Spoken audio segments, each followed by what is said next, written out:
Finishing works, napaka-importante niyan. Dapat detalyado lahat yan. Kapag nagsasubmit tayo ng code, hindi siya yung lump sum. Dapat by program of works o kaya by scope of work. Kinukuha namin muna yung building line. Yan, yung bawat sulok nito. Kaya yung sukat nito. So, magkaiba na ho yung sukat pag nasa loob ka. Pero take note, mga kamusta, gumamit ka ng standard na sukat ng mga wires. Dalawang bintana, tatanggalin mo yan. Yung taas nito, tsaka yung haba nito, kukunin mo lang area nyo, tapos ileles mo dun sa... So, hindi po pwede yung sasabihin mo na, ay, eto na yun, ito. O kaya naman, chinachamba-chamba lang, no? Ayan, no? Konting pasilip na rin.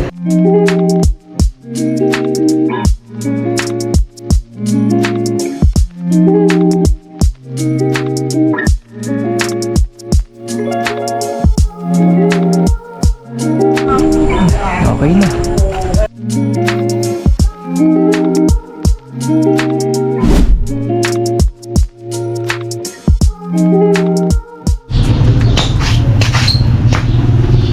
Gandang umaga. Kaya tayo ng lamot ngayon, mga kamusta na. At susukat tayo ngayon doon.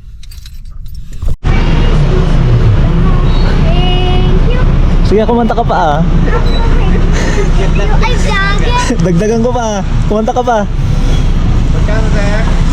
1,000 lang? 1,000 sir? Oo. Turbo sir? Turbo. Lagi. Asan na yung bata? Boy! Ayun yun. Papunta na nga kami. And chinecheck namin yung pupuntahan namin. Dalawa kami ni Raymar. So, bali, natawagan na namin yung una dun sa Lamot. No? So, papunta tayo ng Lamot ngayon. Welcome to Lamot.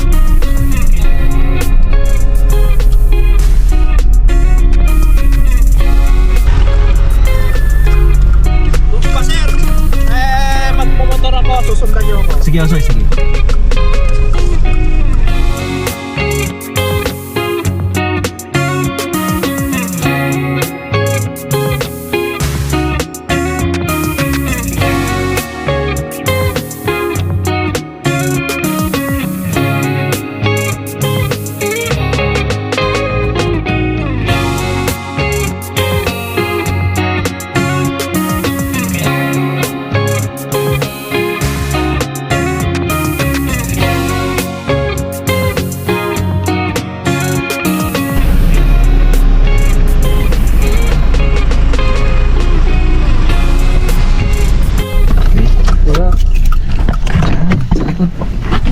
Nandito na tayo. Ganda ng location. Tawagan niyo daw siya. Pag nandito na kayo. Say. Ganda pala ng location, no? Hindi daw. Yeah. Hanggang doon pa, say. Hanggang doon sa kalsada ay. Ay, sa kanya pa yun? Malawak. Mga... Ang luwang, ah. Ayan, so, magsusukat muna tayo. Ayan, construction site layout tayo. So, ito yun. Tara, sukat muna.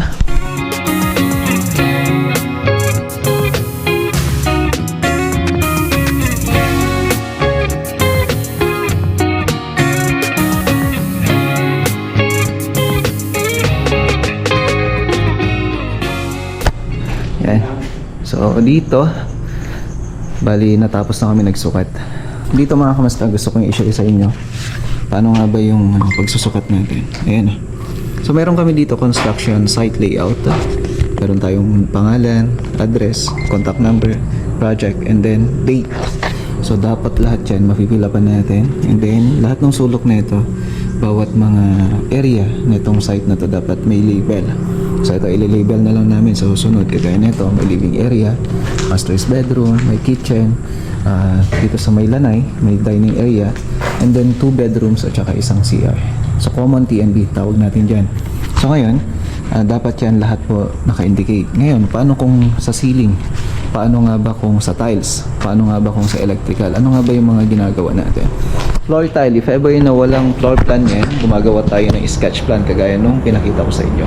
So, gumagawa tayo ng sketch plan kung saan ito po ay yung tinatawag na actual measurement. Pag actual measurement na tinatawag, mismong sukat na ho ng bahay yan na hindi siya virtual o kaya naman yung kumbaga talagang isa-isahin mo yan na susukatin natin. So, actual measurement at tawag natin doon. Ang kaibahan kasi, pag actual measurement, based dun sa may floor plan natin, may pagkakaiba po yan. Lalo na kung hindi nasunod yung bawat sukat po yan. So, mas prefer ko na actual measurement tayo kaysa naman sa floor plan tayo. Sa actual measurement na yan, mga kamasta, na kung saan mas prefer ko na gamitin natin. Kasi nga, ang kailangan nating malaman, mga kamasta, kunwari sa ceiling natin. Ceiling installation, isa sa mga mauunang gagawin natin, kasabay ng electrical natin. Susunod yung pintura para sa ceiling, tapos sa wall paint at saka floor tile na ho siya. Habang ginagawa yung wall paint natin, habang pinoproseso yan na naka-ready na, kumbaga i-finish, pwede na natin siyang i-tiles. Yun pa yung mga ginagawa natin. So paano nga ba yung pagkukuha natin ng ceiling? So, based doon sa may sukat natin, yun pa yung magiging area na ito. Kunwari, ito ay may sukat na 3 meters, tapos yun 3 meters din. So ito, equivalent of 9 square meter. Sa pagsusukat ng ceiling natin, parehas na rin ng sukat ng ceiling painting work. So kung ito ay purong board, so pipinturahan natin yon. Kung ito naman ay gagamitan mo ng PVC, wala na hong pintura yung PVC. Kung ito ay may board, yun pa yung may pintura. Include sa ceiling painting works natin. So yun pa yung mga kailangan natin malaman. Kung ano yung area ng ating ceiling, yun na rin po yung area ng ceiling painting works if ever na board yung gagamitin mo. Ngayon naman, kapag ka ito ay PVC naman, yun na rin yung area na gagamitin mo para sa PVC ceiling installation naman natin. Pare-parehas lang po yun. And then, pagdating naman sa wall natin, ito yung pinaka mahirap na part na pagsusukat natin ng pagpipintura ng wall. Sa pagkukuha na yan, mga kamasta, para sa finishing works natin, dapat yan, kukunin mo yung area nito. Yung haba niyan, kunwari ito ay nasa 3 meters, tapos yung taas na ito ay nasa 3 meters din. So, equivalent of 9 square meter. So, paano naman kapag ito ay may bintana? Kukunin mo yung total na ito, kunwari 3 meters yung haba, tapos yung taas niya 3 meters din. So, total of 9 square meter. Pero take note, dapat alisin mo yung bawat area na may butas. Dalawang bintana, tatanggalin mo yan. Kung ano yung taas nito at saka yung haba nito, kukunin mo lang area niya, tapos ilalas mo dun sa wall area natin.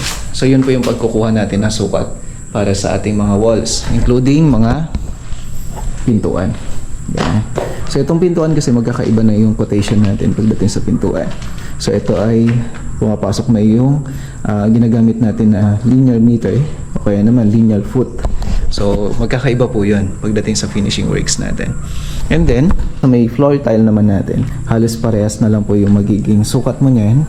Kung sakaling kinukuha mo yung sukat ng bawat ceiling natin, yun na rin yung magiging floor tile. So, floor tile o kaya tile work, napaka-importante rin yan na dapat hindi ka rin, kumbaga, ma-short sa pagsusukat natin. So, mag-share down na ako ng mga formula pagdating ng mga videos natin o kaya mga susunod na video natin kung ano yung formula para sa ceiling, formula para sa may wall, para sa paint niya, and also sa ceiling paint, tapos sa may tile, mga kamastan. So, i-share natin lahat-lahat yan. Isa-isahin natin. So, ngayon, huwag mong kaligtaan na alamin lang kung ano yung mga kailangang alamin sa bawat mga sulok ng bahay na ginagawa natin. So malaking bagay po yun, mga kamasta, no? Pagdating naman sa electrical, based dun sa may ceiling design, mga kamasta, pwedeng yun ang magiging basihan mo para dun sa may ilalagay mo na mga ilaw sa ceiling natin. Pero take note, mga kamasta, gumamit ka ng standard na sukat ng mga wires kung saan indicated yan sa may plano natin. Kung ito ay 15 amperes, so dapat hindi ka nag-exceed sa mga loadings na mayroon tayo. And then, kagaya din sa outlet, ganun din po siya. Outlet kasi, kung na yan nasa floor plan na ko natin yan. Kung ilan yung ilalagay mo per load o kaya per amperahe ng ating mga breaker. So, ang kagandahan dito na gustuhan ko, ito talaga standard yung ating panel box. Yan. Yung sinasabi ko yung standard. Ito ay ginamitan ng bolt-on na uri ng panel box. Yan. So, pag sinasabi nating bolt-on yan, dito naka-screw, and then yung distribution niya naka-screw din siya.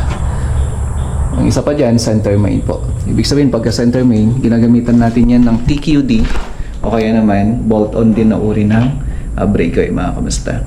Kung ito ay nasa 100 ampere, depende ho yan sa load na kung saan kukomputin natin kung ilan yung mapapalabas na load natin. Okay? So, yun yung mga kailangan nating intindihin at saka sa pagsusukat ng mga bahay na ginagawa natin o kaya sa finishing works. Finishing works, napaka-importante niyan para sa akin na kung saan dapat detalyado lahat yan.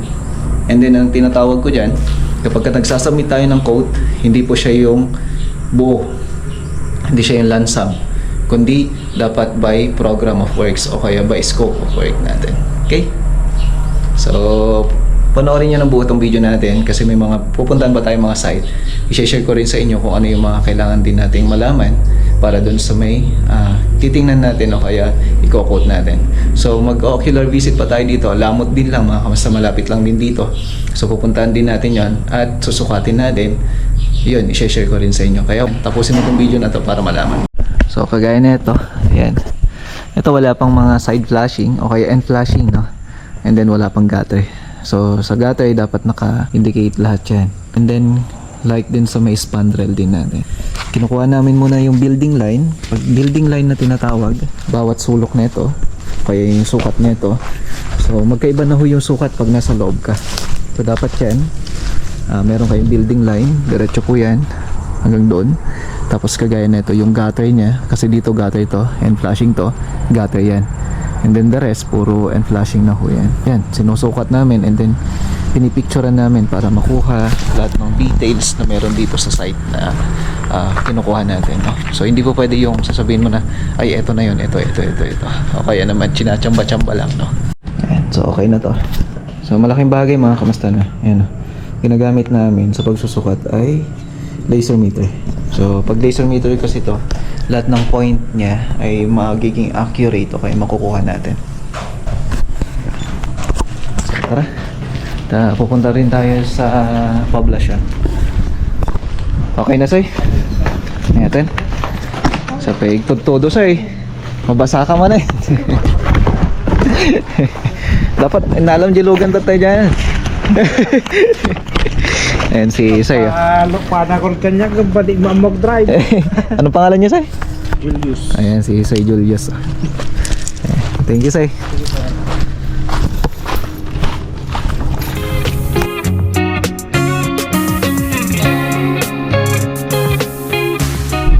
Ito, bayan ng Lamot.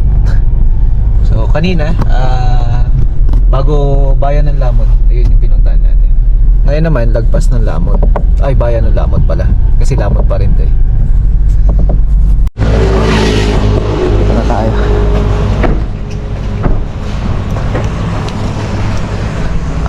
Hello ma'am.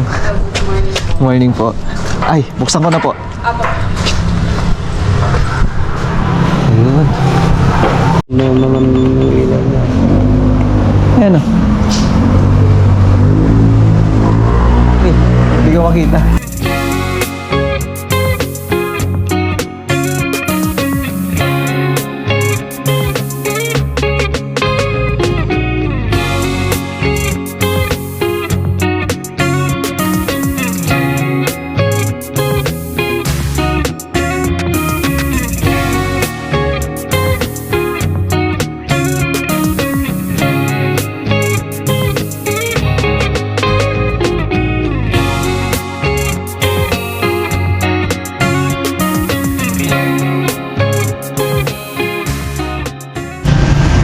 Dito rin. So ito, terrace na to. Hindi ko lang kung bububungan na rin natin to kung sakali. Kasi talaga naglulumot na. Okay, so ito yun. Kinuha natin ng sukat, lahat na. At bububungan natin. So waterproofing, mga kamusta. Okay, abangan nyo na lang to.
tapos na.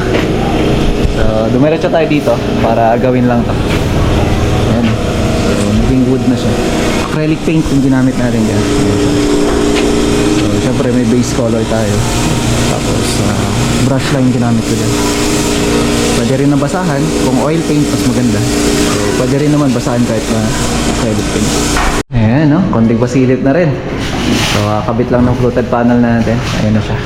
Napakaganda na, no? Wow.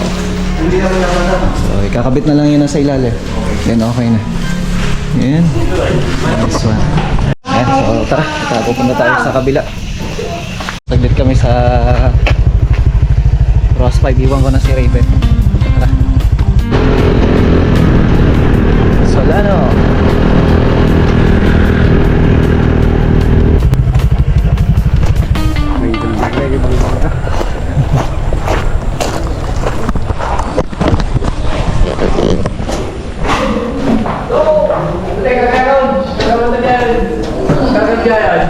Okay, so ayos na.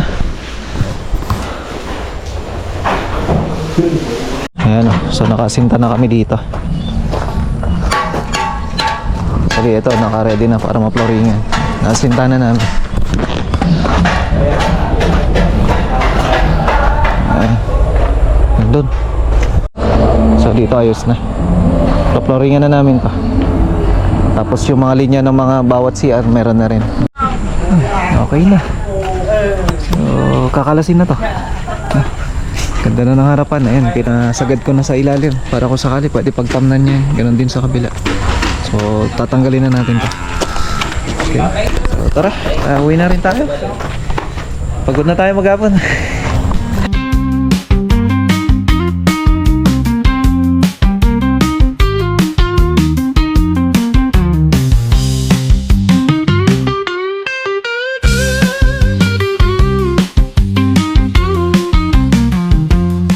Na tayo sa bahay, no? At kita-kita tayo bukas. Panibagong vlog, bukas payday uli. God bless po, mga kamusta. Kita-kita tayo bukas. Bye!